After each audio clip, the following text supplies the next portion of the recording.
Всем привет, с вами Миха, и сегодня я хотел поговорить с вами о меме Димон. Я знаю, что он, наверное, уже всем надоел, но я решил поговорить о нем, потому что когда кто-нибудь произносит его, все начинают смеяться. Также все начинают смеяться над мемом «Это фиаско, братан». Но о нем я поговорю позже. И поэтому сегодня я буду говорить о меме Димон.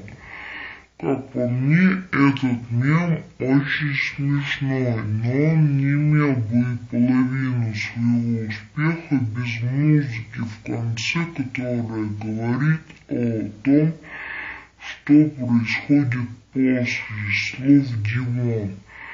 И если бы говорили вместо слова Димон Димка или Дима и тому подобное, он тоже не имел бы и своего успеха. Но в целом этот мем мне очень нравится.